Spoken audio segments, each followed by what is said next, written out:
The left is in a complete collapse, and the pressure is on for woke employees across the nation as corporations, Americans, and basically anyone with common sense push back on the corrupt woke ideology that has been a cancer on our country for the past few years. From Twitter being exposed by Project Veritas yet again, to Elon Musk pointing out the hypocrisy of the Biden administration, it's a bad year to be a woke liberal. And if you don't believe me, do you remember Joe Biden's Disinformation Governance Board? Yeah, CNN Plus lasted longer than that did. Welcome back to another episode of Rapid Fire. My name is Savannah Hernandez, your host for this episode. Thank you guys so much for tuning in. Now, I usually only do my live streams on YouTube, but guess what, guys? You can now find this show live on Rumble. So if you don't want to support on YouTube, I know a lot of you don't like this platform, head over to Rumble. The show will be live streamed over there as well. On top of that, before we do get into the show, I do like to remind my viewers, if you like the show, but maybe you prefer podcast version, I do have this show available on Apple Podcasts, Google Play, Spotify, anywhere you can find podcasts, or my website, savsaysofficial.com. Please go leave a 5-star review on Apple Podcasts, as it helps us grow in the charts and helps other people discover the show. Now, without further ado, we have a jam-packed episode for you guys today, and I say this every single episode, but it is absolutely true when I tell you I spent maybe 4 to 5 hours just getting all of this information ready for you guys, because the left is in a complete and total collapse, and it is amazing to see. Now, we've seen these progressive ideologies consistently pushed on Americans time and time again, and many Americans were saying, am I living in clown world? When is this going to end? When is common sense going to take back over? And when are we going to be able to say, men aren't women? Women don't have penises. When are we going to get back to a point of normalcy in this country? Well, guess what, my friends? The progressive push has finally, basically like Uno reversed carded itself on the progressive left that has been pushing this on us, and it's backfiring spectacularly. Now, before we get into the actual news, let me just go ahead and give you 5 examples of what we're living through in the modern day via the media, our politicians, all of the people that are supposed to care about our health but actually don't. Let's take a peek at the modern day decadent society and culture that we're all living in, and the ideology and the mindset and the health values, the health protocols they want us to follow in the modern day. Let's go ahead and start off with these Calvin Klein advertisements. Now, we start off with the first one from 1999. You got a beautiful, fit model. She's coming out of the water, body dripping, basically peak female form, beautiful. Every man wants to date her. Every woman wants to look like her. That was Calvin Klein back in 1999. Now we go ahead and fast forward to 2019, and you have an obese black woman that says, I speak my truths in my Calvins. The underwear is so stretched out over her that you can't even tell what it would look like in its normal shape or form. And then you think that that was crazy enough? Absolutely not. We go ahead and go to 2022, and we have a pregnant man on the advertisement for Calvin Klein. So this is what our society is trying to push and perpetuate as a healthy body type, right? Back in 1999, it was like, oh, well, this is not an achievable body for women, and it's making women feel bad for themselves. So then we fast forward to 2019, we're normalizing obesity, and in 2022, we've for some reason reached so far as 2 men being pregnant. Here's another example of what modern day advertisements specifically geared toward women look like. You have men's underwear on the bottom, and you have all of these fit male models with bulging muscles in their brief or boxer shorts. And then you have women that are pretty much all overweight, what modern day society would deem as the quote unquote ideal body weight. I reject this because, and I said this on my Truth Social account, by the way, they have a web version now, which is absolutely incredible. I'm on Truth Social. Go follow me over there at Sav Says. I've been putting out a lot of tweets, or a lot of truths, I guess. I can't tweet because Twitter banned me twice, so go follow me on Truth Social. But basically, I was talking about how in the modern day, the average woman is turned off to buying clothing online because these are the models that are representing the clothing. And the average woman wants to see what these pieces would look like on the average healthy body. But for some reason, it's women specifically that are being targeted with this obesity is healthy nonsense. I want to, again, highlight this picture of Demi Lovato. This was before and after she started going by they, them. You look at the before picture and she is what one could consider the peak female form, right? Beautiful long hair, beautiful skin. She's wearing a great dress. She's fit. She looks very feminine in this photo. And then she transitioned into a they, them. She is now overweight. She has her head shaved and she looks unhappy. She doesn't look healthy. And when I call out obesity, I'm not calling out people who struggle with weight. What I am calling out is self-control, discipline, and addiction, because people in modern day society can be addicted to all sorts of things. Food addiction and obesity is one big thing, but so is alcohol addiction, drug addiction, being addicted to money, sex, fame, your career. So there's a multitude of issues and vices that we as Americans are hit with. So again, when I call out the obesity topic, it's not to be hateful. Let me call out every single vice in society today and again highlight how we need to have self-control and discipline in the decadent culture that we live in. But the obesity topic does bother me because, again, just looking at some of these statistics from the CDC, obesity is one of the leading causes of death here in the US. Let me read off of some of these statistics for you, and then we'll jump into the actual news. The US obesity prevalence was 42.4% in 2017 to 2018. From 1999 to 2000 through 2017 to 2018, US obesity prevalence increased from 30.5% to 42.4%. During the same time, the prevalence of severe obesity increased from 4.7% to 9.2%. And again, when I say that being morbidly obese is going to lead to a very painful death, obesity-related conditions include heart disease, stroke, type 2 diabetes, certain types of cancer, okay, leading causes of preventable and premature death. And again, too, because our government supposedly cares about us, aka the entire COVID protocol of locking us in our homes and shutting down gyms while promoting, and allowing fast food joints to stay open, liquor stores to stay open, amongst various other things. The estimated annual medical cost of obesity in the United States was $147 billion in 2008. Medical costs for people who have obesity is $1,400 higher than medical costs for people with healthy weight. So that is why I get so frustrated with this push for obesity in society today, because as with any vice, the person pushing this, whether it's abortion, sex work, obesity, alcohol abuse, drug use, the abuse of antidepressant medication pushed on us by Big Pharma, no matter what your vice is, these are things that are all bad for you and are contributing to you being a more subservient person, contributing to you not reaching your full potential and your full value as a human being, which is why I call these things out. Again, highlighting how our government does not care about us. Those are some of your obesity rates, right? All of the things that were overlooked during COVID, even though it was 75% of people who were admitted to hospitals were morbidly obese. But let's just go ahead and overlook that. Going back to COVID, because our government loves to fearmonger about that one, New York City raised the COVID level alert to high yesterday. Apparently, that's still a thing in New York from the government that cares about you so much that they're going to keep fear mongering and scaring you with these COVID statistics, even though they've already all come forward and admitted that, yeah, okay, COVID's similar to the flu. It's really just targeting the elderly. And, maybe you can treat the illness and prevent it with some supplements, going outside, getting some sun. And again, YouTube, before you censor me, that's not my quote. That comes from your Lord and Savior, Bill Gates. So everything that conspiracy theorists said for the past 2 years about COVID-19 and how to combat that has now come true. But the same government who pretended to care about your health and safety, continuing to fearmonger about COVID-19. And then to just cherry on top of the hypocrisy sundae that our government is constantly serving up, from the Washington Free Beacon, yes, safe smoking kits include free crack pipes. We know because we got them. How do free crack pipes tie into obesity and rising COVID threat levels?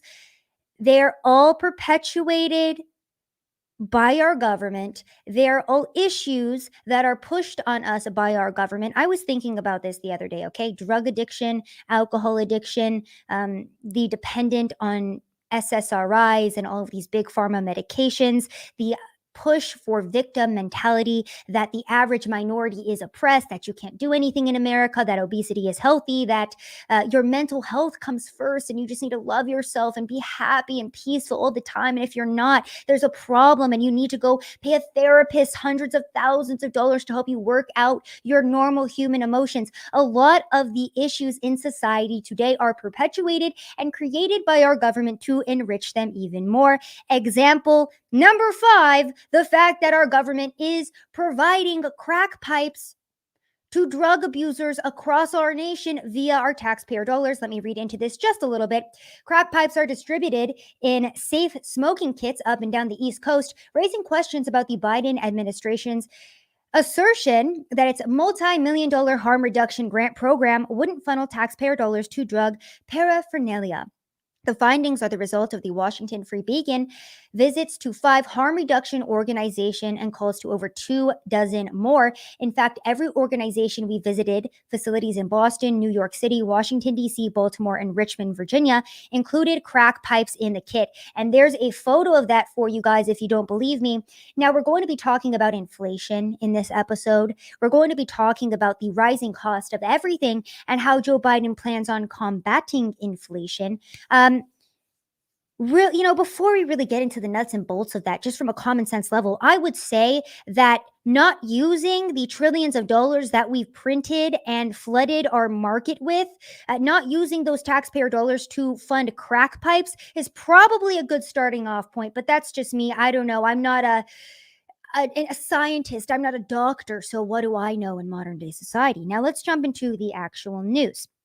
Now that I painted a beautiful picture for you guys, now that I have dished up the beautiful hypocrisy sundae with that nice crack pipe cherry on top from the Biden administration funded by your taxpayer dollars, now that we've dished all that up to you guys, let's jump into the actual modern day and what is going on, starting off with Twitter being exposed. Now, normally my episodes are very black-pilled and I'm like, oh, the left is doing this and that. The progressives are being absolutely insane and we're living in clown world. But guess what? This episode, we're talking about the less complete and utter free fall, their spiral into insanity, and how all of their progressive policies are completely backfiring on them. And we're starting off with Project Veritas exposing Twitter yet again.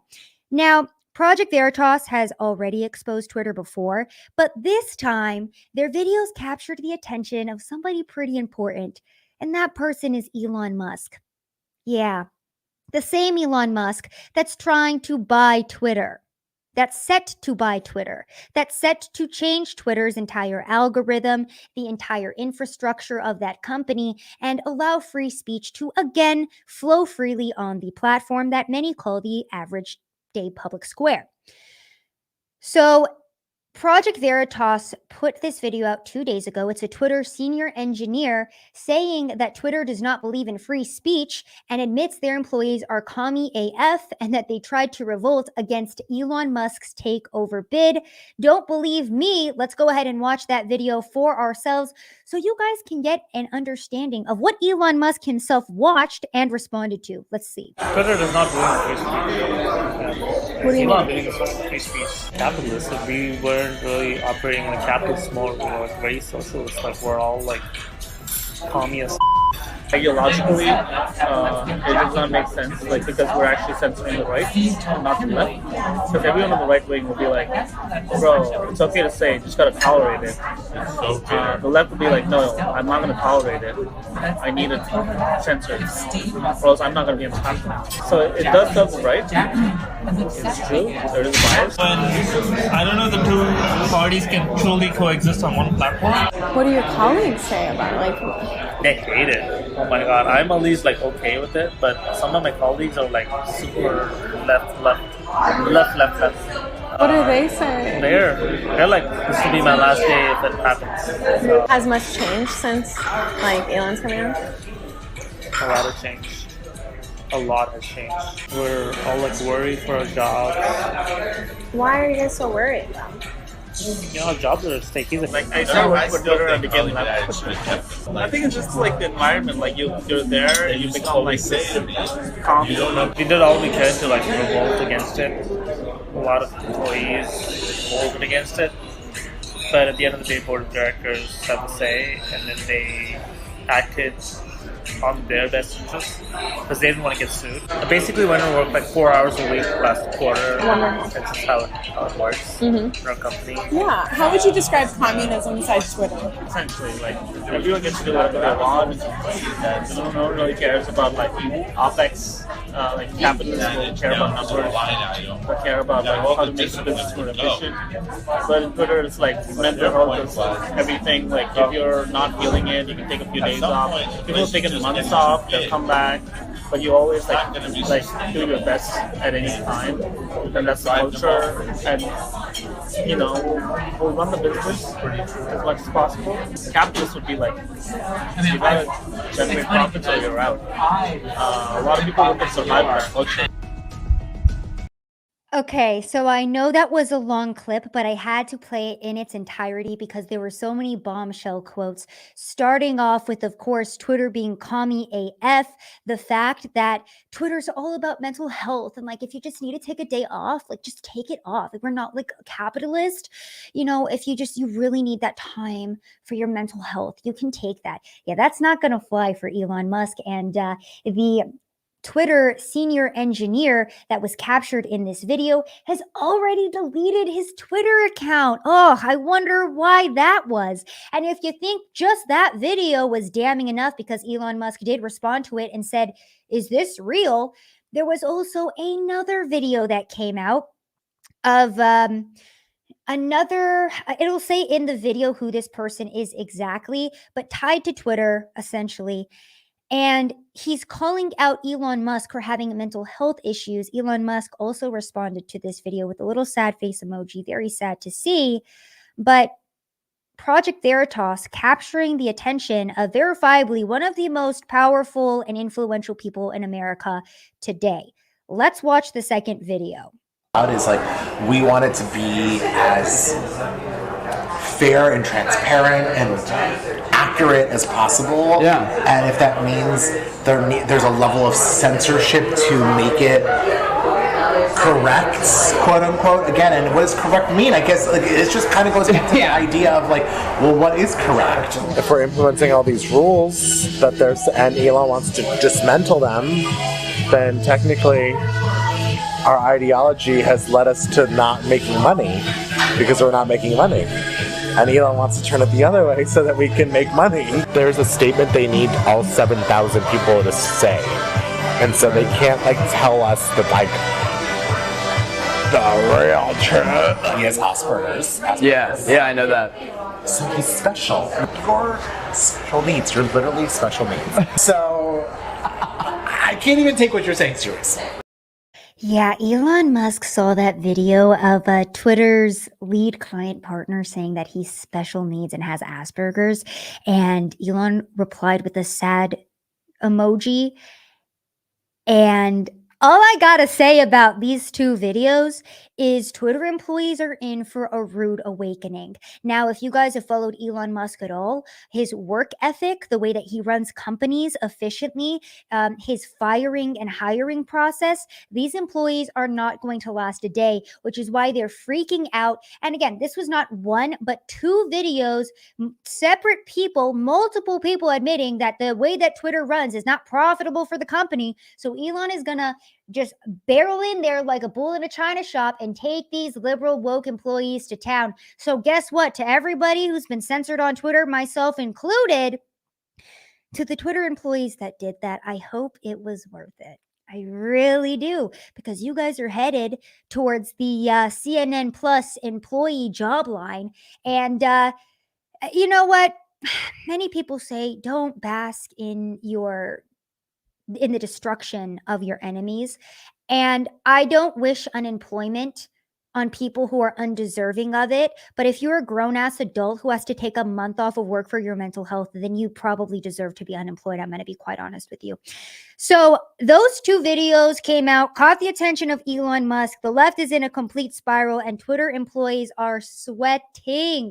On top of that, Elon Musk called on the Securities and Exchange Commission to investigate Twitter's actual user numbers because they want to investigate if Twitter has been inflating user numbers to fool investors, a possible criminal violation. And that's what the implication of Elon Musk calling for this investigation would be. So Twitter not having the best time. I unfortunately wasn't able to download this video, but Elon Musk called out Joe Biden. He was a part of a teleconference and he was speaking. So many things got clipped out of this. One of the most telling clips was Elon Musk saying that the real president is whoever is running the teleprompter in regards to Joe Biden, and the entire crowd burst out in laughter.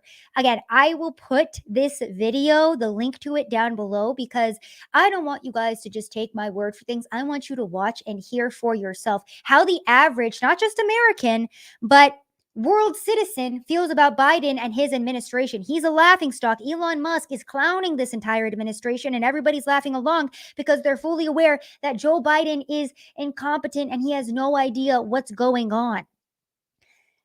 Keeping on the Elon Musk train, he also puts this out today, another damning blow to Democrats and anybody on the left. He said, in the past, I voted Democrat because they were mostly the kindness party, but they have become the party of division and hate. So I can no longer support them and will vote Republican. Now watch their dirty tricks campaign against me unfold. Elon knows full well the intense backlash he's going to face for trying to bring free speech back to Twitter. He knows the intense backlash that he's already faced in calling out the hypocrisy of the mainstream media and various politicians. So the Twitter side of things, the big tech side of things is starting to collapse and it's starting to crumble. We felt that big tech was so powerful. We watched as many rhinos, okay, not even Republicans, rhinos, had all of their Senate judiciary hearings and all of these judiciary hearings about big tech and how Jack Dorsey was doing this or that, or Mark Zuckerberg was silencing this or that, or Mark Zuckerberg was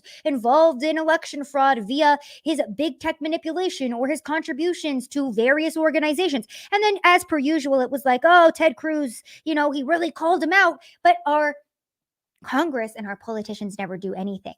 Elon Musk, just by even offering to buy Twitter, has exposed and done more for free speech for the average American citizen than our entire Congress has, than our entire president has, our entire government has.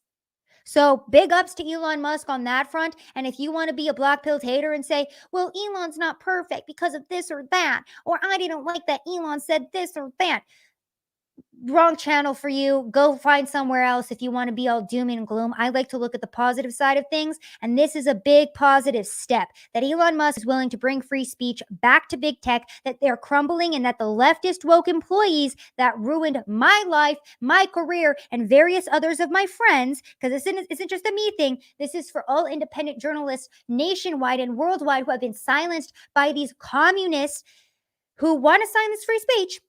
Guess what? Your time is coming. Karma's coming for you. And I'm taking this as a big win. So that's one of the ways that the left is in complete free fall, but it keeps getting better, you guys. Okay. It's just like, how does it keep getting better? It keeps getting better. Trust me.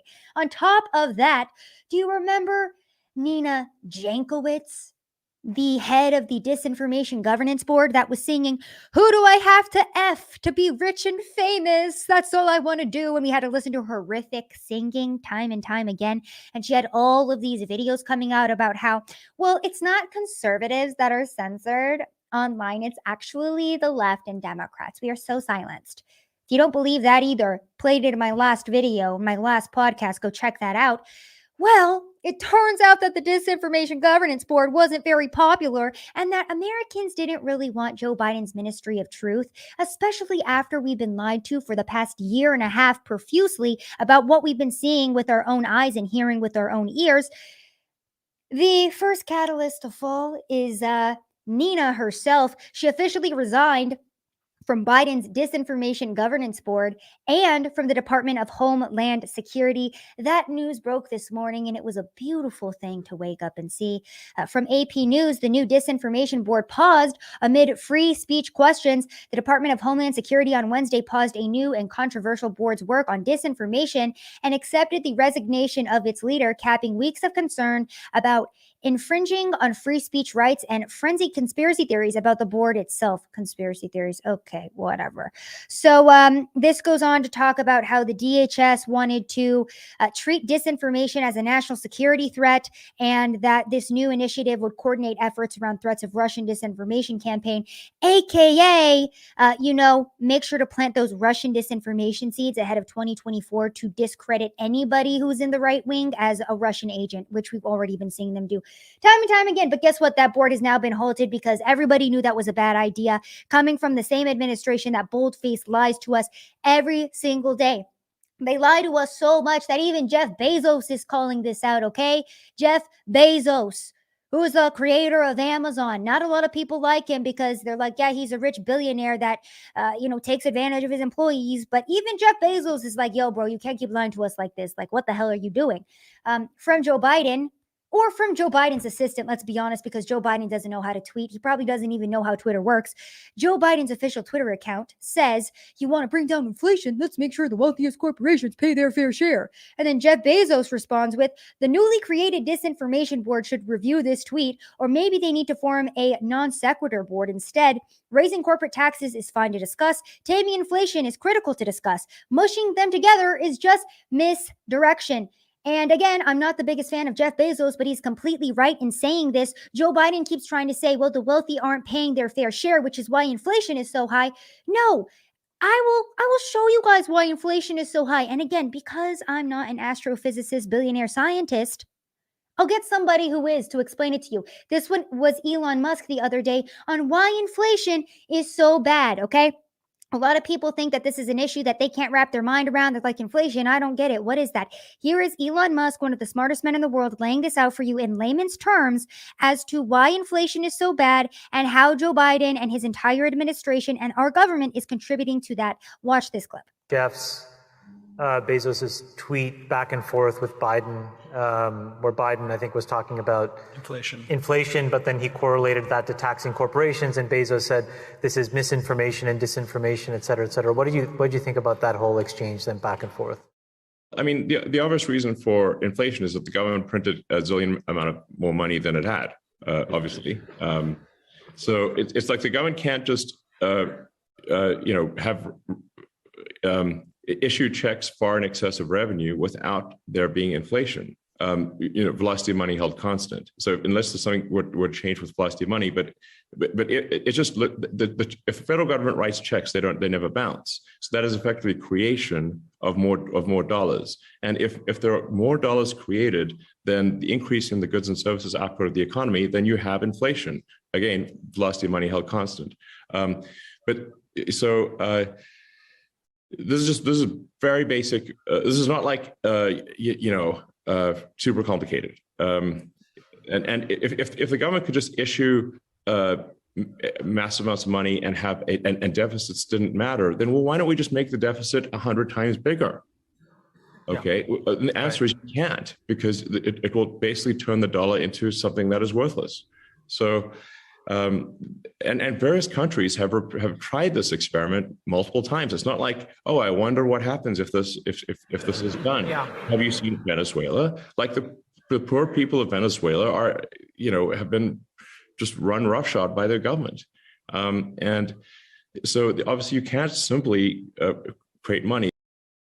Yeah, you can't simply create money. Again, to the leftists who maybe stumble upon this show and be like, Sav's just 25 years old. She doesn't know anything about the economy or inflation rates. She's an idiot. Okay, there you go. Elon Musk just laid it out for you. You can't keep printing trillions of dollars and then flooding our market with a currency that is worth nothing while simultaneously shutting down our economy and our supply chain so we're not producing any product, what do you think is going to happen? There's another thing called stagflation, where basically we have so much money but not enough product, so all the product gets bought up because people have the money but there's no product being produced, and then the price of everything goes up. That's a whole nother issue that we will be and are dealing with right now. But Biden continues to lie to us, and the average American knows it. MSNBC went and polled the average American and was like, hey, how are you feeling about the price of food lately in America? And I think it was not even 1 out of 7 people agreed with how Joe Biden is running the country and the price of living. But he continues to lie to us. Biden a week ago wrote this tweet: my plan attacks inflation and grows our economy by lowering the cost for working families, giving workers a well-deserved raise, reducing the deficit by historic levels, making big corporations and the wealthiest Americans pay their fair share. So let's just go ahead and break this down. Since Joe Biden and his entire administration are liars, the mainstream media are liars, fact checkers are liars. So let me go ahead and just do the work for everybody, since everyone in society is too busy taking a damn mental health day to actually research some stuff. So let's just go ahead and start with lowering costs for working families. How the hell are you going to lower costs for working families, Joe Biden, when you continue to push these bad COVID policies on people and you shut down our entire supply chain and people from working? That was you, homeboy. You continue to hinder people and continue to hinder our supply chain and blame Russia for our crisis and our issue, blame Russia and Ukraine and all of these various other factors that are a very, very minute issue on the grand scheme of things. So lowering costs for working families, okay, that's directly related to the gas prices, right? Yes, it is. The gas prices that have reached new historic highs, the average in each state about $4 per gallon. I've never paid so much for gas in my life. Even my Toyota Corolla is expensive to fill up at this point.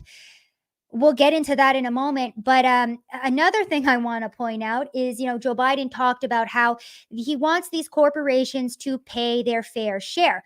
I brought this article up in a previous show, and I'm going to bring it up again, how PayPal shuttered its San Francisco office. And of course, in the article, they try to say, oh, well, it's because people can work remotely. No, the truth of the matter is, and that's why the individual in this article decided to anonymously give this tip.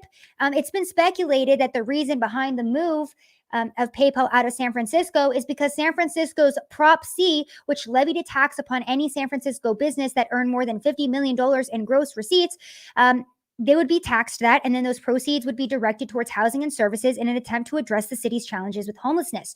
So a lot of these various Democrat-run states, a lot of these governments, aka Biden right now, saying that the wealthy need to pay their fair share, they are stopping these corporations from wanting to do business in San Francisco. Remember that in New York City, Amazon tried to set up a warehouse that would have created 25,000 jobs, and AOC said, no, we don't want Amazon here, and then was super happy about Amazon not opening up over there, even though it would have made the entire area more prosperous and would have brought in more American jobs. But what do Democrats and what do these insane progressives do? They celebrate the destruction of America, and they celebrate the tax on these corporations, while not being aware that these same corporations are like, okay, bet, I'm just going to take all my jobs overseas where I'm not going to get taxed, where I'm actually not going to be punished for making money. As I have gotten more successful in this industry and I've started to make more money and gotten into new tax brackets, I'm more aware than ever that the more money you make in this country, the more that you're punished. The more money you make, the more successful you become. Because keep in mind, with me becoming more successful, now my next move is, okay, I would love to hire somebody to work with me. But guess what? My taxes now are so much higher than they previously were. Elon Musk paid how many millions or billions of dollars in taxes? And then Elizabeth Warren goes and lies about it. So when Joe Biden and our government and these politicians say, well, we'll just make the wealthy pay their fair share. One, they already are doing that. They pay the majority of taxes in this country. And two, you're only hurting the average American citizen and taking jobs away from Americans by driving away corporations to other countries, because they're not going to just stay around and get taxed out the ass. Like, that makes no sense. So let me just go ahead and debunk that portion of Joe Biden's tweet. Now, let's go into the next portion of this, okay? So we had the lowering costs for working families, making big corporations and the wealthiest Americans pay their fair share, reducing the deficit by historic levels. Elon Musk basically laid it out there how Joe Biden would do that, aka just saying, okay, well, we're going to make the deficit. We're just going to, reduce it by saying we're reducing it. That's literally it. We're just going to say, just like, how the Federal Reserve just kind of prints money and then somehow in some way, even though it's not backed by gold, it just has value behind it. Yes, that's exactly what this administration is trying to do. Going back to the inflation rates, the printing of our dollar, are you guys aware that Biden announced a $5 billion fund to cities for bike paths, wider sidewalks, and more speed cameras? Yeah. So Fed keeps printing money, flooding our market with a currency that has no value. And then the Biden administration is sending billions of our taxpayer dollars to cities for bike paths and wider sidewalks.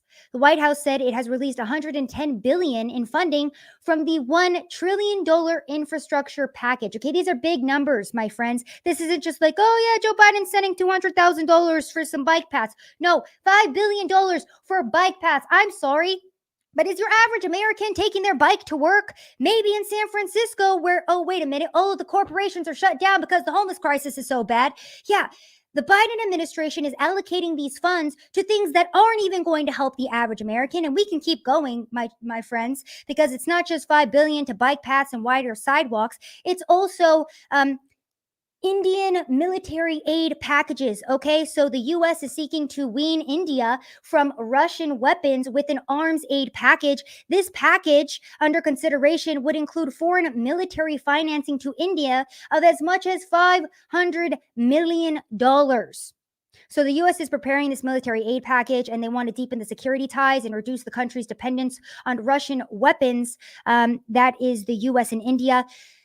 So, I'm reading through this entire article too about how they want to send 500 million to India. And again, too, you want to look into what we're doing with Ukraine. We're sending $40 billion to Ukraine as well. Many people not fully aware that this in itself is essentially a declaration of war between Russia. And I accidentally closed out my article, but I had one open here. As to what this $40 billion would be allocated to, the majority of it would be going to the Pentagon and to military arms suppliers. Think Raytheon and all of these other companies that create these weapons for war that our corrupt politicians continue to make money off of. Representative Chip Roy was on the Senate floor today and posed the question, okay, if we're going to have a proxy war and we're going to give $40 billion to Ukraine because we want to look all fancy with our blue and yellow ribbons and feel good about ourselves, maybe we should actually have a debate about this in the chamber. And he basically asked the question, I'm wondering when we voted to go to war, because that is what sending this $40 billion to Ukraine is. It's essentially a declaration of, okay, so we're actually going to be on Ukraine's side for this, and we're sending $40 billion to them. Oh, and baby formula too, by the way. We're going to spend $5 billion on bike paths and wider sidewalks for all of the people that aren't working. If you're actually a working class American citizen, we're just going to put up more speed cameras so that the government can give you more tickets and take more money out of your pocket if you're speeding on the way to work. And on top of that, we're going to lower the cost for working families by shutting down more oil and gas leases across the country, making gas even more expensive for everybody. The Houston Chronicle put this article out headlined, "What does Joe Biden have to do with high fuel prices?" I mean, is Joe Biden really to blame? I'm not even going to read this article because it would be a waste of my time and energy. The fact that this is even a question being posed is ridiculous, and it was highlighted by Twitter. That's the reason I brought it up, was because it was highlighted by Twitter. Is Biden really to blame for the rising gas prices? Fact checkers would beg to differ. Okay, let me fact check the fact checkers and the lying disinformation governance board and entire Biden administration. Oh, you guys probably didn't hear about this one, did you? From the Hill, Biden administration cancels oil and gas lease sales in Alaska and the Gulf of Mexico. That's right, my friends. The Interior Department will not move forward with planned oil and gas lease sales in the Gulf of Mexico and Alaska, it announced on Wednesday night. Shortly after taking office, President Biden signed an executive order freezing all new oil and gas leasing on federal lands. So there you guys go. So if you want to know why gas is so expensive and then you're reading articles from the mainstream media that's lying to you and saying it's not Joe Biden's fault, actually it is. Because Joe Biden is the one that canceled these oil and gas leases. Joe Biden and all of these liberal judges are the ones that are stopping the drilling of oil in our own country that would bring down those gas prices immediately. Again, my father works in the oil field. I'm very familiar with this industry and he talks to me about it all the time. And he said, hey, guess what? America can be energy independent. We don't need to depend on foreign countries for our oil and gas. But when you have a bad administration in office that is intent on handicapping American citizens and making life as difficult as possible for them, then, no oil drilling, the leases are going to get canceled, and everyone's going to be paying a lot more money. So, just a little recap of how Joe Biden is being called out. His entire administration is a laughingstock. He's being called out by one of the most powerful and influential men in America. And I do stand by that, calling Elon Musk that, because everybody has their eyes on Elon Musk. Anything that he says becomes national news. So if Elon Musk is at a conference clowning Joe Biden's administration, saying that it's a joke, and then in layman's terms laughing at our government because they don't understand basic inflation, another huge blow to the Democratic left, to progressives who keep trying to push this nonsense green energy BS on all of us. By the way, big announcement, I will be going to Switzerland this Friday, and I will be covering Davos, the World Economic Forum meeting, all of the global world leaders that are going to be coming together and trying to figure out how to put us under one world government. I will be with Rebel News the entire week next week covering that in Switzerland. So stay tuned for that. Go follow my Truth Social account and my Instagram so you can find out how to support me on that trip, and you can follow my coverage there. So just had to let you guys know about that big announcement while we're in the show. Going back to modern day America, though, and our news, because I think we really laid out the reality of why the inflation rates are bad and the gas prices. Let's keep going, because Joe Biden promised to lower the average living cost for American families, right? Well, that's really funny because per Breitbart, grocery store prices are up 10.8%, most in nearly 42 years, as Americans face higher prices on hamburger meat, baby food, chicken, bacon, soup, and coffee. It got even more difficult in April for American families to put food on the kitchen table in January, as food prices rose 9.4% compared with a year earlier. And this data comes from the Department of Labor from this past Wednesday. So the average price of food is up. I went and I did reporting last week where I went to the inner cities of Dallas, Texas, and I asked the residents there, hey, what's been going on in your local grocery store? Have you been noticing empty grocery shelves? How has this been impacting you? And they all told me, I've never seen an empty milk refrigerator before, but our milk is gone, our bread is gone, we can barely afford chicken wings, we can't afford ground beef. So the average American can barely pay for their own groceries. And on top of that, we also have the baby formula shortage that we've been dealing with.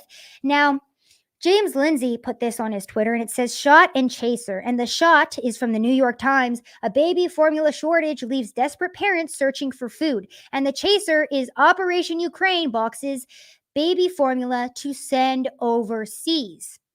Now, many people might ask the question, okay, was this shipment of baby formula to Ukraine really impactful to Americans? Is the baby formula being shipped to the border actually impacting Americans? If you Google this, PolitiFact might tell you no, donations of baby formula to Ukraine did not help cause the current U.S. shortage. But in their own article, you can actually read right here where it says 121-ounce can of Enfamil formula cost around $30, and the $10,000 purchase made by Operation Ukraine to send baby formula to a foreign country would purchase about 333 cans. Now, in this PolitiFact article, they say that's not nearly enough to have an effect on a nationwide shortage.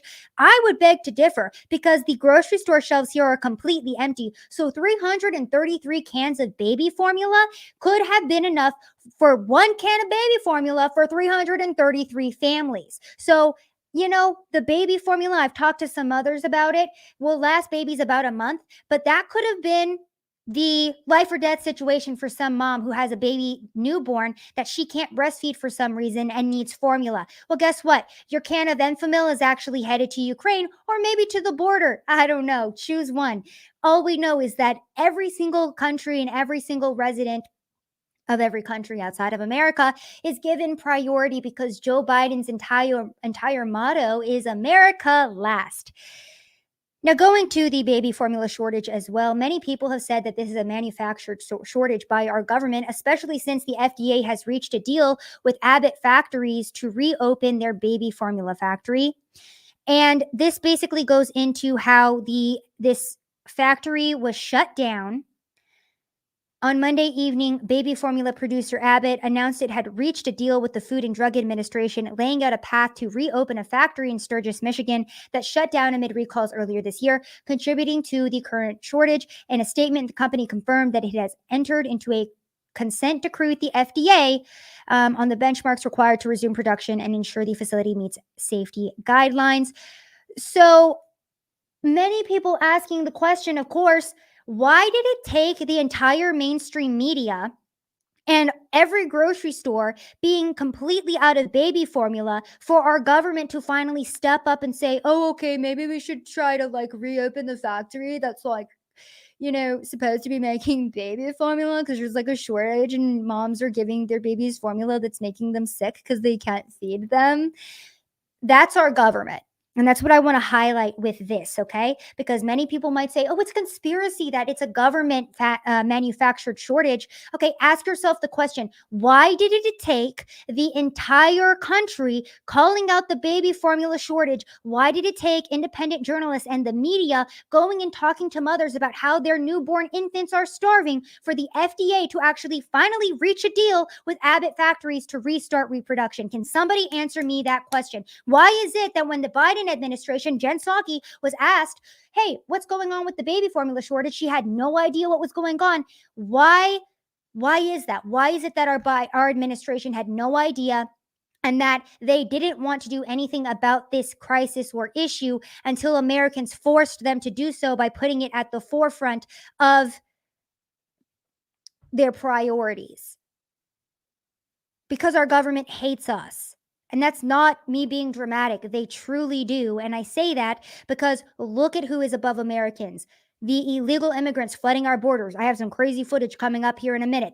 The Ukrainians in a completely different country that we are trying to fund the proxy war of right now. That is our government. They don't care about us. And if they did, they would do something as simple as, maybe helping us with the baby formula shortage, but no. And then, of course, we have our handy dandy media coming in. This is from Vox saying that breastfeeding isn't free and it isn't a solution to the nation's baby formula shortage, guys. So, I know a lot of people are saying that breastfeeding is actually better for your baby, but we're going to tell you why it's bad. And then they go through this whole entire long thread about how breastfeeding is actually more expensive, how because you have to buy a breast pump and you have to have bags to store your breast milk in. And this is the part I want to focus in on here too. Breastfeeding is also time intensive and comes with a mental and physical price. A year of breastfeeding adds up to roughly 1,800 hours. It's basically a full-time unpaid job. Considering 40-hour work weeks and 3 weeks of vacation totals 1,960 work hours per year. And then they have this graphic of this woman who has her hands over her face and it says significant loss of time, judgment from strangers, exhaustion, and loss of bodily autonomy, because this is what the modern day society wants us to view children as. Why do you think all of these abortionists say, well, it's just a fetus, it's just a clump of cells? Because they're trying to dehumanize what these little babies are. So that way it's okay to kill them. So that way when you're a mom and, breastfeeding's a little bit difficult, just put your baby on formula. Just let the government take care of your baby for you, because it's just so hard and it's emotional and it's exhausting and it's not like you're getting paid to take care of your baby. So it's just a waste of time. This is ridiculous to me. And this highlights perfectly how our society views babies, families, human beings. If you're not getting paid and compensated, it's a significant loss of time. That's how they want moms and women specifically to view children, as a waste of time, as something that's going to impede their career. So that way it's easier to get them to kill their babies. And again, these are all things that are tied and connected together. Another horrible thing that has been brought to light in response to the baby formula shortage is men lactating. Now, this is an article from back in 2018. Yes, trans women can breastfeed. Here's how. And it goes into how biological men can make themselves and force themselves to lactate. A lot of members of the trans community have been recirculating this article because of the baby formula shortage. And then I found this article that says male breastfeeding post sparks concerns on social media. And you guys, this is just so freaking disturbing. And I just... we're going to get through this together. So basically, this male to female transgender posted this Reddit thread that says, "Oh my gosh, I'm breastfeeding my daughter." He's been working with a lactation consultant to induce lactation, and he chocked himself full of a chemical cocktail to be able to breastfeed his child. Now, I want to show you guys, let me see if I can find it in here, all of the different, here it is. So on Reddit, users offered congratulations and asked him for advice on how to replicate his results with lactation.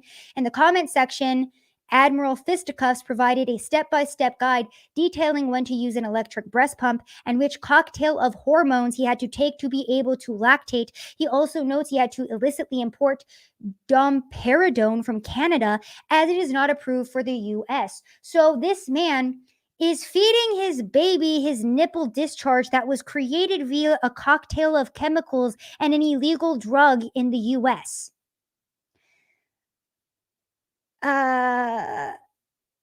Yeah.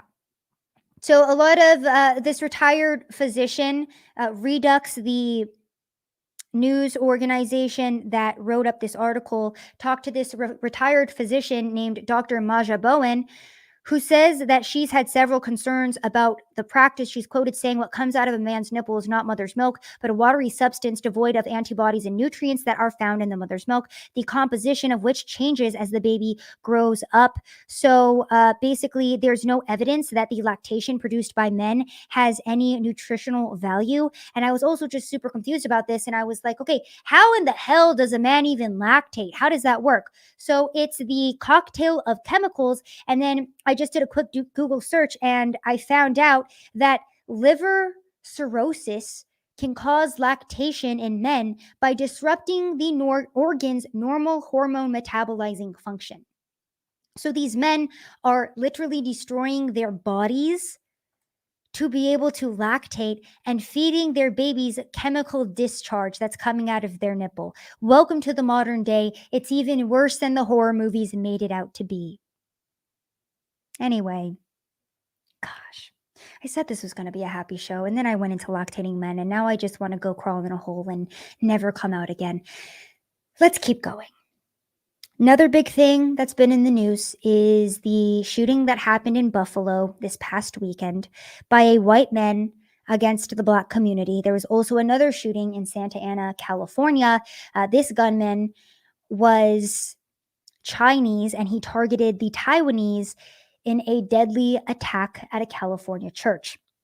Now, the media highlighted one of these shootings and focused in on one of these shootings extensively.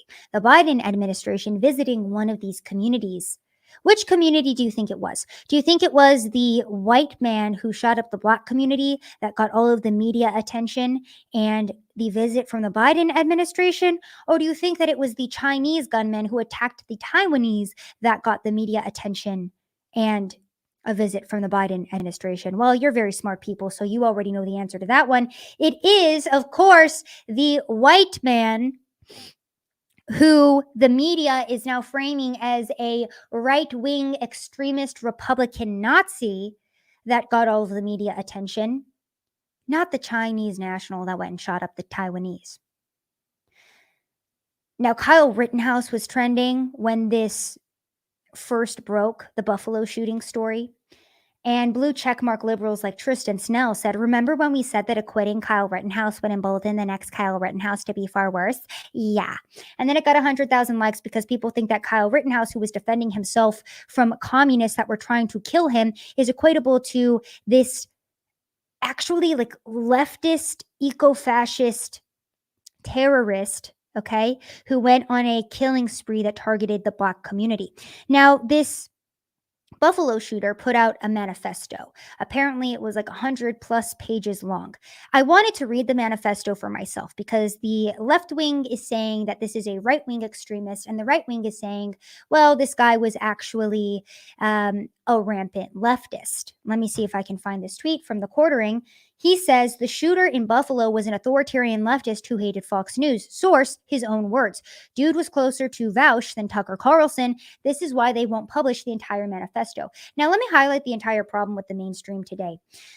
I wanted to read the manifesto for myself so I could accurately report to you guys what the political leaning and ideology of this shooter was, because I think that is important, right? Who's radicalizing who in society? Who's held responsible for this racist mass shooting? Well, guess what? I searched on DuckDuckGo and Google and I couldn't find the manifesto. All I could find was leftist publications talking about how horrible this manifesto is, how nobody should read it, and how he was verifiably a right-wing extremist. But I can't read the actual manifesto.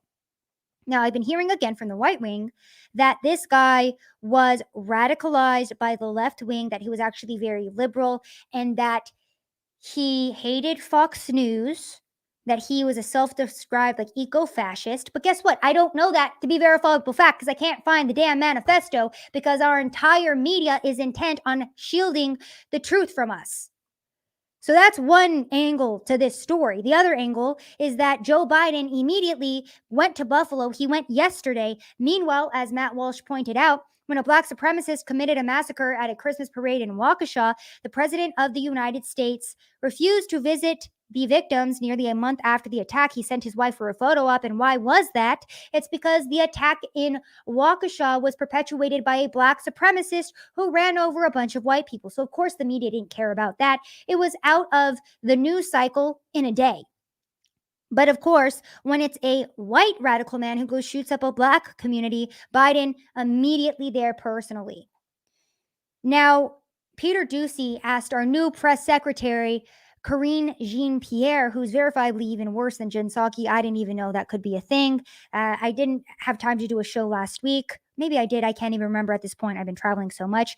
But basically, Jen Psaki's last day as press secretary was last Friday. We now have Karine Jean-Pierre, who introduced herself as the first Black, lesbian, LGBTQ, whatever the hell she is, person to take this position. Because again, that's all she's qualified as, is a Black gay person. That's her qualifications, because the entire administration is appointing people to these high positions leading our nation because of the color of people's skin, because of their gender, or because of their sexual orientation.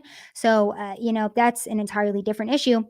But Peter Doocy asking our new press secretary, hey, why is it that Joe Biden didn't want to go and visit one community, but he went to visit another?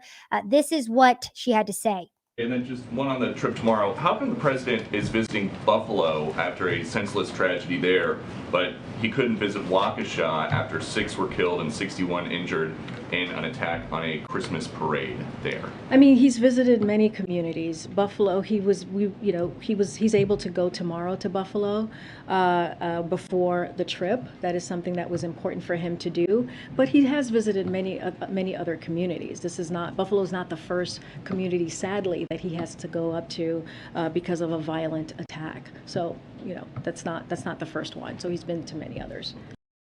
Yeah, guys, he's been to many other communities, so it doesn't really matter. So stop asking me this question.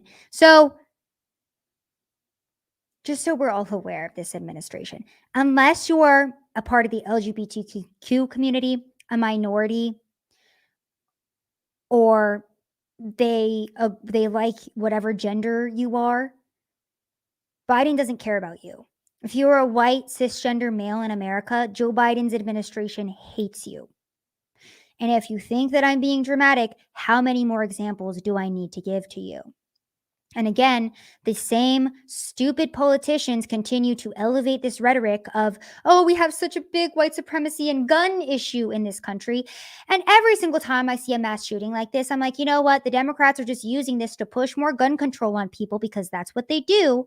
If they really cared about gun crime and gun control, they would be highlighting every single damn weekend in Chicago, okay, because it's like a war zone. They call it Chirac for a reason.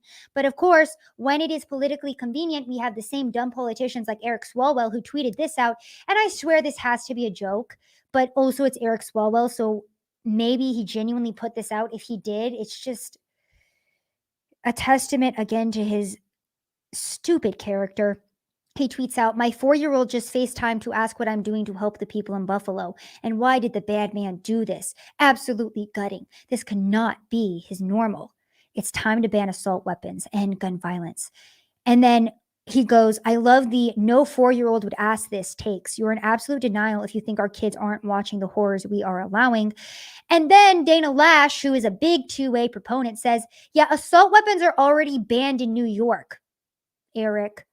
So if anything, maybe if more people were armed, we could have probably prevented this or stopped it from being a mass casualty event." But of course, the media always conveniently overlooking that fact. I also had another interview from Fox News where they went and they interviewed one of the citizens who lives in Buffalo. And he was a black man that was like, "Yeah, this shooting makes me think that more Americans should be armed, because what's going to stop a criminal with a gun? A law-abiding citizen who's obeying the law and doesn't have a gun? No. You're going to wait 15 minutes for the police to show up? No, we need to be putting more guns in every single American's hands, not the opposite."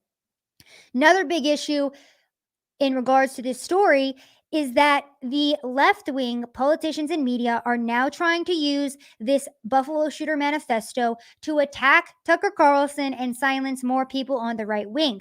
Now, apparently in his manifesto, he mentioned the Great Replacement Theory, which I'm about to highlight as a true thing with all of the coverage that Bill Maloogian has been getting at the border. When I tell you that this is a damn invasion, like it really is, I'll show you the footage.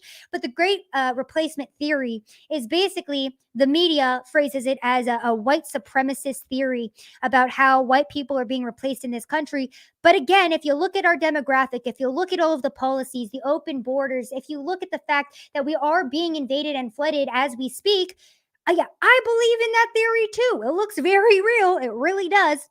But of course, the left trying to use this as an opportunity to blame the right wing and Tucker Carlson for a mass shooting and then paint us all as white supremacists. Listen to Joe Biden, who was asked about this question the other day. Do you believe that certain members of Congress, the Republican Party, as well as Tucker Carlson, who have echoed the replacement theory, deserve some blame for violent deaths? I believe anybody who echoes the replacement is to blame, not for this particular crime, but it's for no purpose except profit and or political benefit.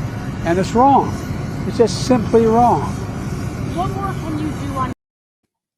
So there you guys go. The reason why these reporters asking Joe Biden that question is because politicians and other members of the media want Tucker Carlson shut down. They want people on the right wing shut down. They want anybody in society that's telling the truth about what is happening in our country with our demographics, specifically with the reason why our borders are open. I'm going to play you a video here in a moment. They want all of that covered up. So Chuck Schumer actually sent a letter to Rupert Murdoch calling for an end to amplification of the Great Replacement Theory. And Rupert Murdoch is an executive of Fox News and the Fox Corporation. And so Chuck Schumer calling for Tucker Carlson to be silenced because he's reporting on the flood at our southern border, because Tucker Carlson is utilizing his freedom of the press to hold accountable our politicians who have allowed our country to be flooded by illegals. Chuck Schumer now writing a letter to one of the executives of Fox News trying to get Tucker Carlson shut down. And then, of course, too, we have so many politicians echoing this rhetoric of, oh, the Great Replacement Theory, it's just white supremacist and white nationalism and it has to be stopped. Okay, what about Jennifer Rubin highlighting the Washington Post that says census data shows widening diversity,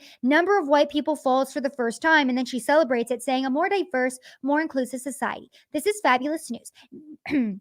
Now we need to prevent minority white rule. So we have people on the left consistently celebrating that white people are being replaced and that the white population is going down in this country. And I'm about to jump over to the border news to just physically show you guys with your own two eyes what is happening at our southern border, but be fully aware of what this administration, what these politicians, and what these media members are trying to do when they target people who are trying to highlight the reality of what is going on.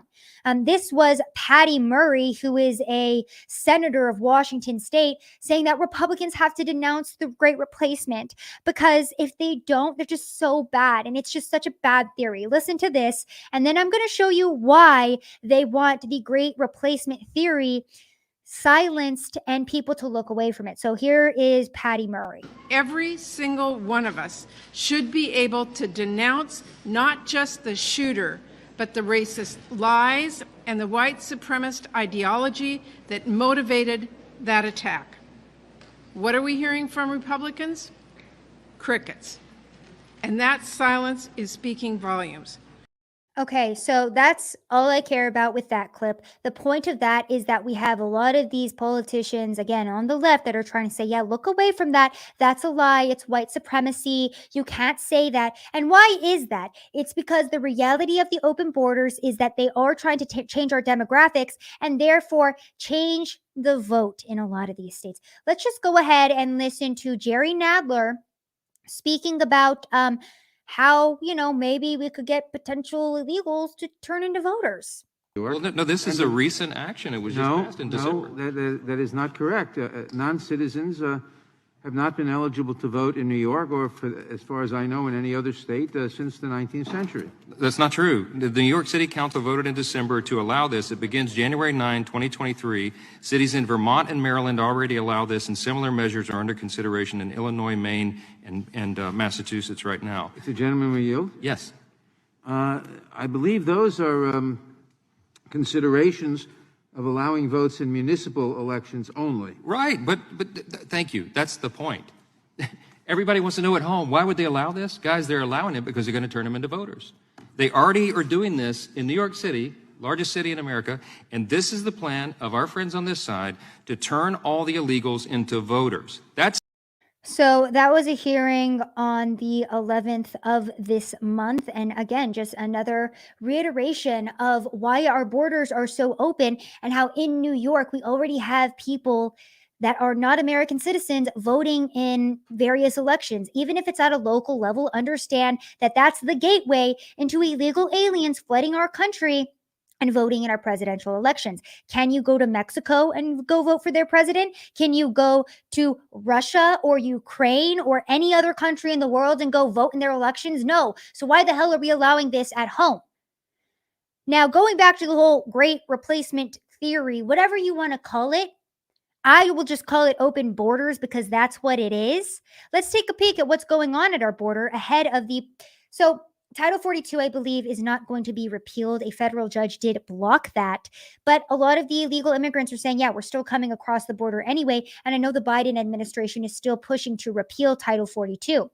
Now, ahead of that, this is what we're seeing at the border. From reporter Bill Malugin, he says, breaking, this comes from 2 days ago, there were 234,088 migrants encountered at the southern border in April per a DHS court filing today. That's the highest number in DHS history. And as I read these for you, I'm going to play you some B-roll of what's been happening at our border. This is from Eagle Pass. So let me play this B-roll while I read these stats to you too.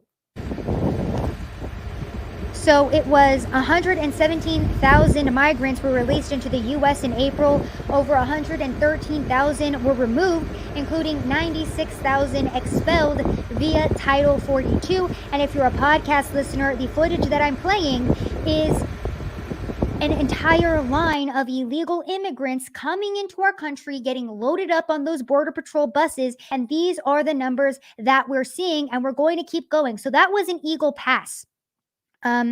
Ahead of the repeal for Title 42. I have more stats for you. Let me play you. This is also an Eagle Pass.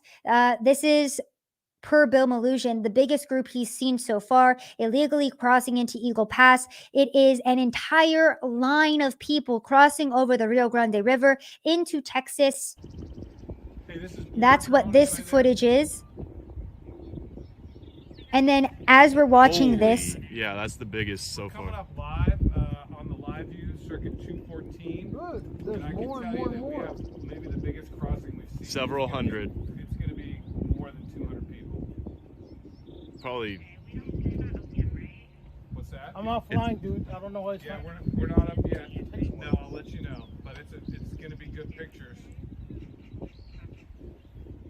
okay, so this is Eagle Pass. This is Bill Mallusion with Border Patrol, and they're just watching hundreds of people illegally cross into our country. He put these stats out there as well. Per a DHS source, there were over 1,500 illegal crossings in the Yuma, Arizona sector in just the last 24 hours. This was 2 days ago. Yuma sector has seen over 200,000 since October 1st, numbers up 374% over last year. Del Rio sector over 1,200 in the last 24 hours, 258,000 since October 1st, up 147% over last year.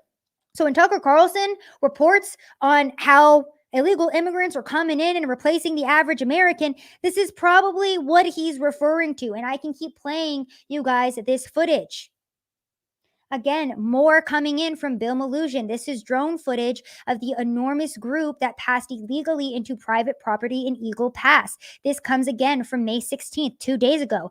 Apparently, this has happened every single day there this past week. A Texas soldier told Bill that there have been over 2,000 crossings in that specific spot over the last 8 days. And for my podcast listeners, it looks like a bridge of people. Okay, that's how many people are crossing over. They make a consecutive line, hundreds of illegals pouring in, and like we just listened to during that judiciary hearing or that Senate hearing in Congress between Jerry Nadler and another congressman, last name Johnson. I'm not aware of the first name. I should have looked that up. My apologies. But they're talking about how the Democrats are allowing our borders to be flooded in this way so that way they can influence these people with their votes, with money. And who's paying for all of this? The average American taxpayer. This is what is currently going on at our border. And it's so sad to see it. I have more footage for you as well. This is some more footage of Eagle Pass, and it is a group that walked up from the riverbank, climbed over a fence onto private property, and then despite barbed wire being placed at the top of this fence, they just pop on over. So there's a nice big group there. So that's what's currently going on at our border.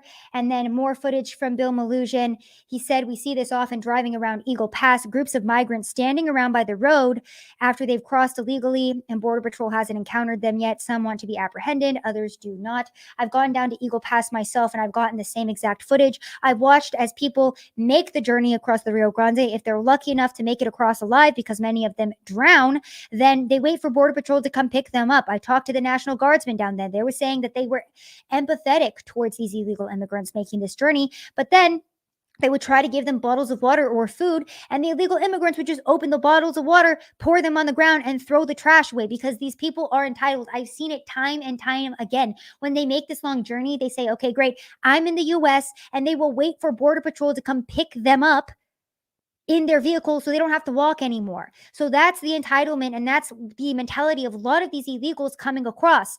More pictures from Bill Mallusion. Border Patrol in the El Paso sector. Okay, so we talked about Yuma, Arizona being flooded. We talked about Eagle Pass in Texas, and now this is El Paso, Texas.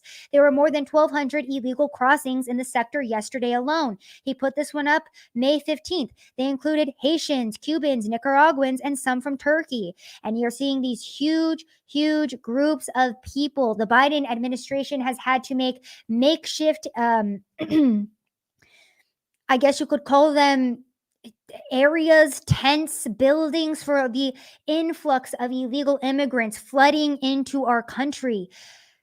From Bill Mallusion again, I think I have 2 more tweets on the border crisis. Let's see here. Chip Roy talking about operational control in regards to Bill Mallusion, saying that another enormous group of over 100 plus crossing illegally into Eagle Pass, Texas right now in front of U.S. Border Patrol boat. Chip Roy saying this is operational control. Bill Mnuchin saying operational control probably doesn't mean having 300 plus known gotaways in 6 months.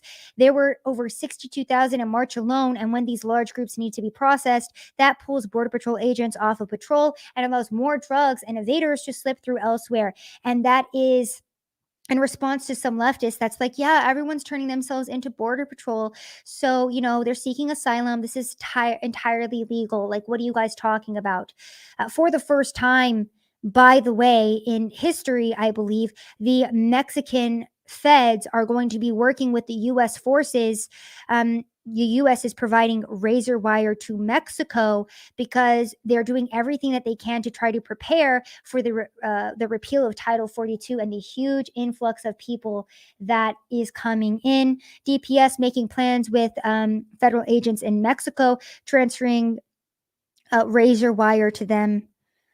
So the two countries now working together to try to quell this huge influx of illegal immigrants that are coming in. And along with the open borders comes a huge uptick in fentanyl deaths from Politico. U.S. drug overdose deaths surpass 107,000 last year, another record. This article came out last week. More than 107,000 Americans have died from drug overdoses in 2021, a new high for the United States as communities across the nation remain in the grip of a decades-long deadly opioid epidemic, according to new provisional data released by the CDC. So there you guys go. We're hitting record numbers of people dying from fentanyl in this country. We have the border completely open and flooded. If you actually look at the percentage of fentanyl that used to come in via international waters from China versus the percentage of fentanyl now coming across the Mexican border because it's wide open, that percentage has gone up exponentially. The Biden administration does not care about it.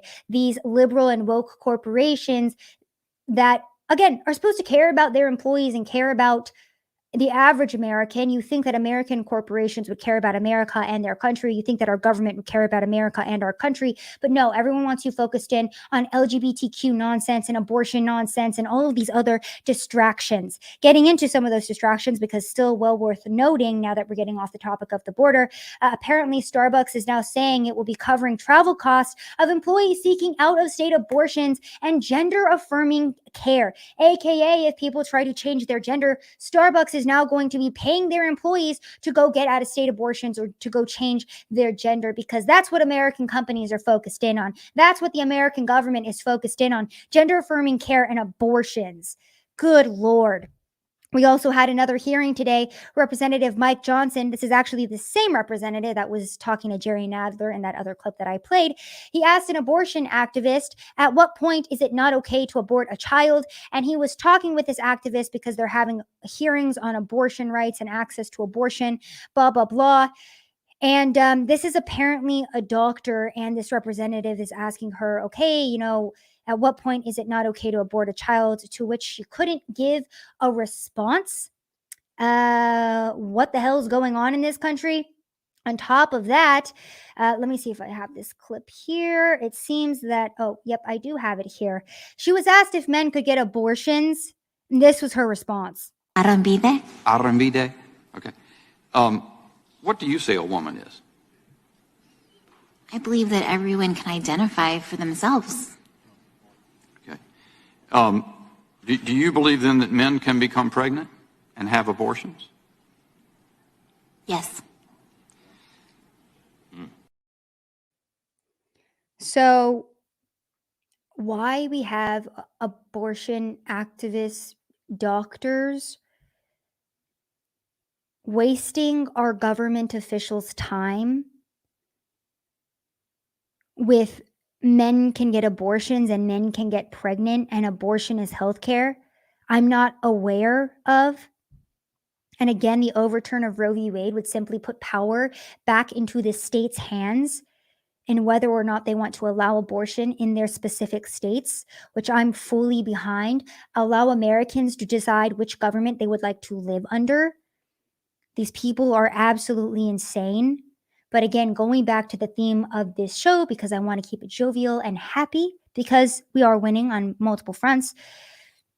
One of the most woke corporations who was really leading the charge and at the forefront of indoctrinating our kids and allowing liberals to prosper and throw their temper tantrums was Netflix. Well, Netflix finally decided that they don't want to go woke because they're going too broke. And per Fortune, Netflix delivered a clear message to their employees in a new culture guideline. If you don't like our content, then you can quit. And many people speculating that this is in response to Dave Chappelle and how all of the Netflix employees were like, we don't want Dave Chappelle's special on Netflix because like he was like rude to like trans people and like we just like can't do that. And so Netflix is like, okay, then quit. Then don't work here. And it gets even better than that. Per Kidscreen, Netflix is laying off 150 staffers and canceling 3 kids projects. And what were those projects? They were Wings of Fire, Anti-Racist Baby, and With Kind Regards from Kindergarten, aka more animated projects that were geared towards indoctrinating your children with this LGBTQ, Black Lives Matter, racist propaganda. So there's another big win, and there's another example of how these woke liberal employees are shaking in their boots because guess what? Their temper tantrums, their mental health days, and their victim oppressed mentality is no longer going to work for them in society. Thank goodness that real adults are actually in charge and people are finally gaining sense of their common sense again and bringing back the truth to society and telling these grown adult babies to shove it. Now, another big issue in society is the indoctrination of our youth. This was a video of a mom from Clark County Schools, which is in Las Vegas. She's reading an assignment that her daughter was given, a very graphic assignment. The assignment was so graphic that when this mother went in front of the school board to go read it to them, they cut off her mic. Just another example of how liberal teachers are also being exposed too, and how parents are getting pissed off and they don't want these woke cartoons targeted towards their children anymore. They don't want Disney indoctrinating their children anymore, and they don't want liberal teachers at these schools having a say with what their children are supposed to be doing in regards to this graphic and pornographic content. Let's listen. Okay, thank you. I'm going to read you an assignment given to my 15-year-old daughter at a local high school. This will be horrifying for me to read to you, but that will give you perspective on how she must have felt when her teacher required her to memorize this and to act it out in front of her entire class. I don't love you. It's not you. It's just, I don't like your dick, or any dick in that case. I cheated, Joe. I'm sorry. This is propaganda. Forgive me. Excuse me. I don't. Thank you so much for your. Thank you for your comment. Forgive me. We're not using profanity. Are you? Okay. What? That's relevant. Okay. Yes. The teacher required my daughter to memorize this and read this pornographic material. Excuse me. Please don't engage with the audience. Okay. Sorry, so please continue your public comment. Your time is. You've got 1 minute and 19 seconds. I ask you simply, this is a public meeting. I ask for decorum, and I'm asking Dr. Jara. Thank you so much. Dr. Jara? If you don't want me to read it to you, what was that like for my 15-year-old daughter to have to memorize pornographic material and memorize it and portray? So that's your average school board, and that's what the average child is being taught in public school.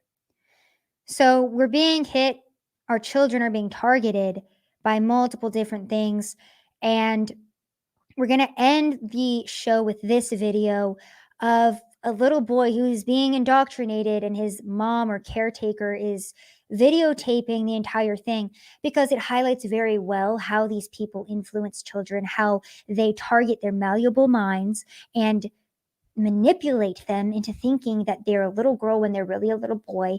And while this video is disturbing and it highlights the indoctrination, we will end on a positive note, because the fact that we're even able to watch this video and expose that this is happening to our children in itself is a good thing, because we can see the issue, we can target it, and we can stand up against it like this mother did to her school board. So final video of the night, and then we'll wrap the show.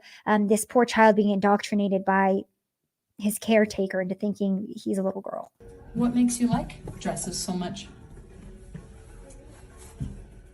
I just like dresses.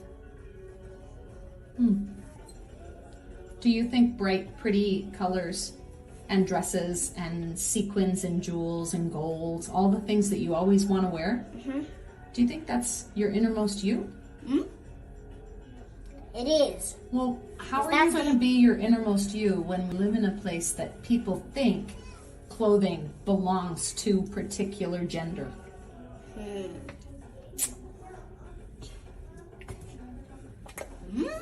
It's a trick, isn't it? You know.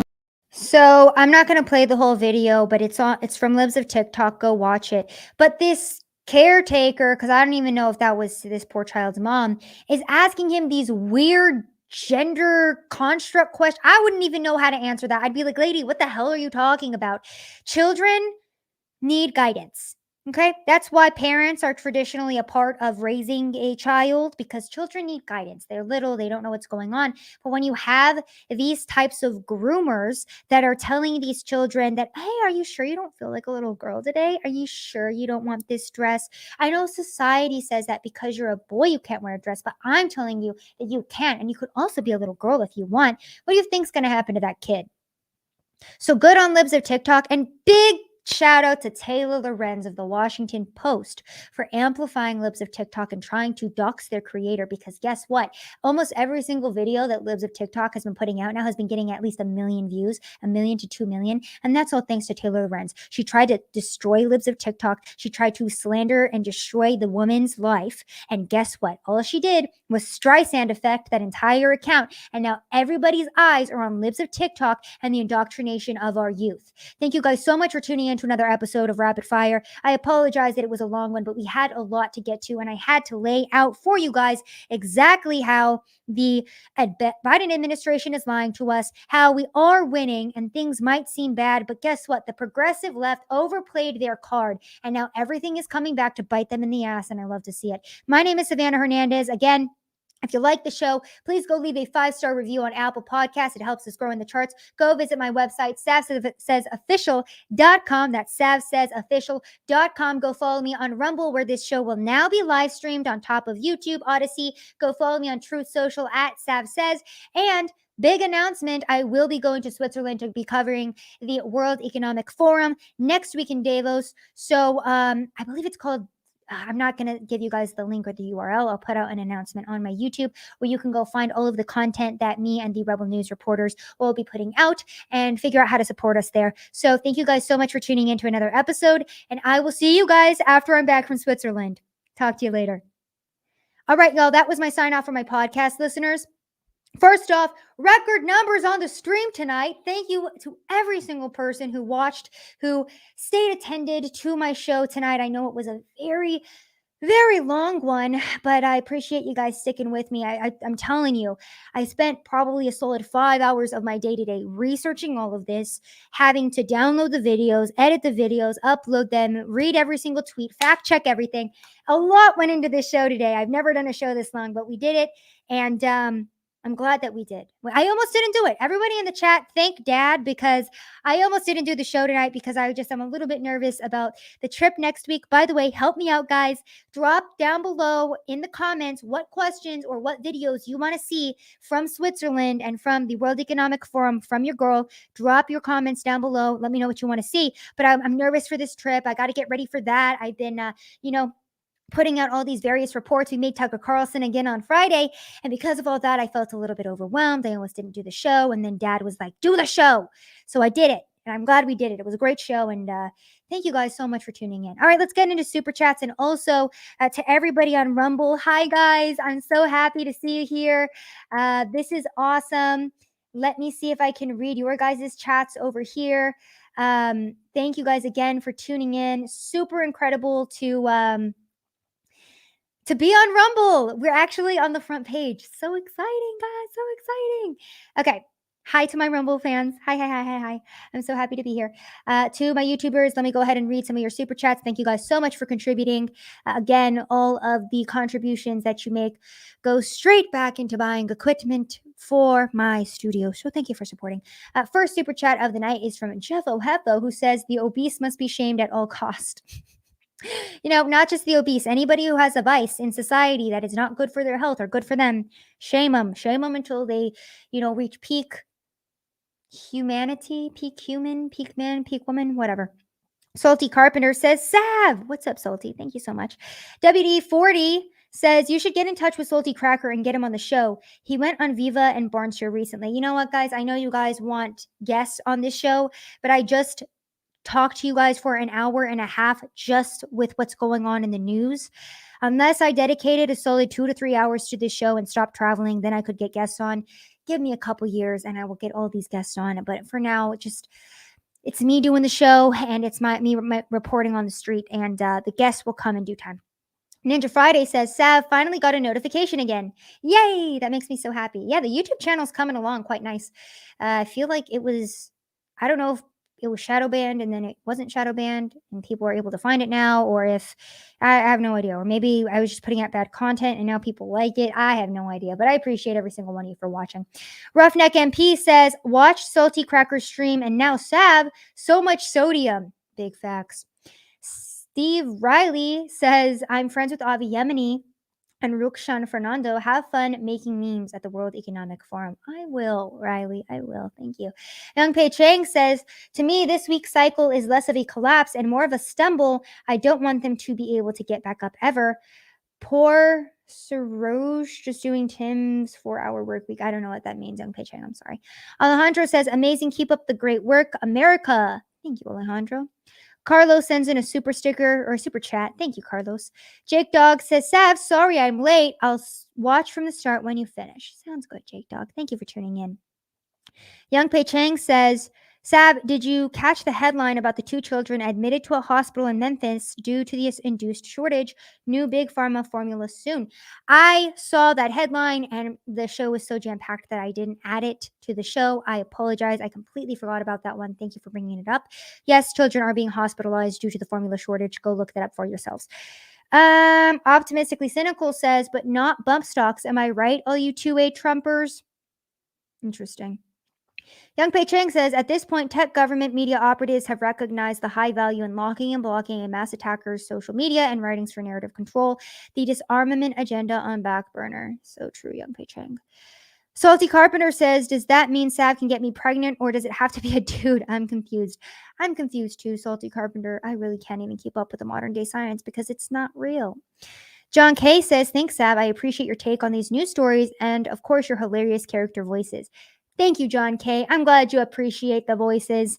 And Hua Huin says, super chat sticker. Thank you. Thank you. Okay, guys. Oh, that was a marathon. My brain and my mouth hurt from talking for that long. I have never done an hour and a half straight, no break before. And, it was a marathon, but thank you guys for tuning in. Thank you guys for sharing the show. Thank you guys for always supporting me. I'm very grateful. Go follow me. Go like the show. Go show it to a friend. You guys are the best, and I really appreciate each and every single one of you for supporting me. You support me, and I support you by trying to give you guys a good show. Salty sends in another super chat and says, you deserve more money. LOL. Thank you, Salty. I appreciate each and every single one of you. Thank you for spending your night with me and for delving into the insanity that is the modern day. It's just a crazy time to be alive. Okay, I'm going to spend the last hour of my day working now, just not on the live stream. So thank you for tuning in, and I'll see you guys when I'm back from Switzerland. Bye.